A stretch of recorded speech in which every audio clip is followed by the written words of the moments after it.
સખત ભીડો. તારીખ 1 જાન્યુઆરી 2018 હિંમતનગર.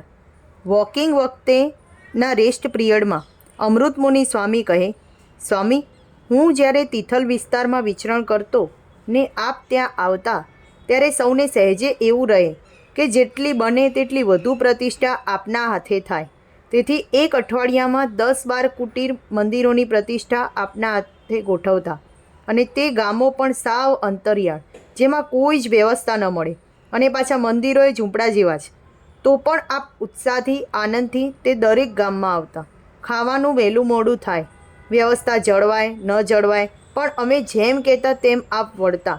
આપે સખત ભીડો વેઠ્યો અમને સંતોને અને હરિભક્તોને રાજી કરવા. મોજમાં રહેવું. તારીખ 9 નવેમ્બર 2019 રાજકોટ. સાંજે સભામાં આશીર્વાદ આપતા સ્વામીશ્રી કહે, અક્ષર પુરુષોત્તમ ઉપાસના ફેલાય છે અને ભવિષ્યમાં ફેલાશે. 10 દિશામાં અક્ષર પુરુષોત્તમનો ડંકો વાગે છે. જ્યાં જાઓ ત્યાં, ખૂણે ખૂણે. એટલે આપણે મોજમાં રહેવું, મોજમાં રહેવું, મોજમાં રહેવું અને મોજમાં જ રહેવું. તો આપણે તો અક્ષરધામ જ છે અહીંયા. તારીખ 31 જુલાઈ 2019 અટલાદરા. રાત્રિ ભોજન બાદ સ્વામીશ્રી મુખ પ્રક્ષાલનાદિ કરવા બાથરૂમમાં પધાર્યા. અહીં ઉત્તમયોગી સ્વામીએ સ્વામીશ્રીના સ્વપ્ન વિશે પૃચ્છા કરી. સ્વામીશ્રી મલકીને કહે, અમે સૂતા જ નથી, ભક્તોના વિચાર કરીએ છીએ કે બધા ભક્તોનો મોક્ષ થાય. ભક્તો બધા મળતા હોય તે વિચાર આવ્યા કરે, એ જ વિચાર. આગળ આવીશું. તારીખ 9 એપ્રિલ 2024 સારંગપુર. આજના આશીર્વાદમાં વિદ્યા મંદિરના બાળકોએ સ્વામીશ્રીને પ્રશ્નો પૂછ્યા. બાપા, અમે જ્યારે વાંચવા બેસીએ છીએ ત્યારે ઊંઘ આવે છે, અભ્યાસ કરવા બેસીએ છીએ ત્યારે રમવાનું મન થાય છે, અને પરીક્ષામાં કશું જ યાદ આવતું નથી. તો અમારે અભ્યાસલક્ષી શું ધ્યાન રાખવું? સ્વામીશ્રીએ જણાવ્યું, જુઓ, એક તો મન બહુ જ ચંચળ છે, અને એમાંય વિદ્યાર્થીને તો મન આકાશે ઉડે. પહેલાં તમારે અભ્યાસની મહત્તા જાણવી પડે કે અભ્યાસ કરીશું તો મોટા થઈશું, આગળ આવીશું, અને આ લોકની દ્રષ્ટિએ પણ ખૂબ કમાણી થશે. બરાબર યાદ હતું. તારીખ 12/9/2019 જોનિસબર્ગ. પૂજા બાદ વિદાય લઈ ગાડીમાં વિરાજ્યા. સ્વામીશ્રીના આશીર્વાદ મળે તે હેતુથી ઉત્તમયોગી સ્વામી ગાડીમાં બેઠેલા હરિભક્તોનો પરિચય લેવા માંડ્યા.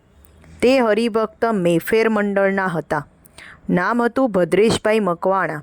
સ્વામીશ્રી તેમને પહેલેથી ઓળખતા હતા.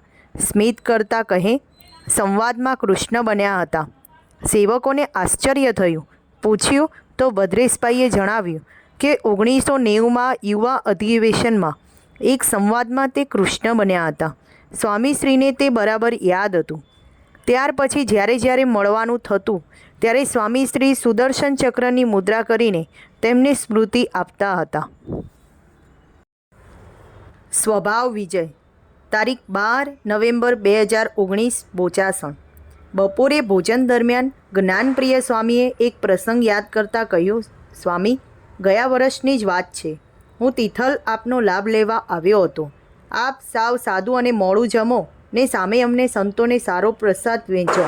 તેથી મને વિચાર આવ્યો ને આપને પૂછ્યું કે બીજા બધા તો સારું સારું જમે છે ને આપ આવું ને આવું સાદું જમો છો, તો આપને સારું ખાવાની કોઈ દિવસ ઈચ્છા થતી નથી?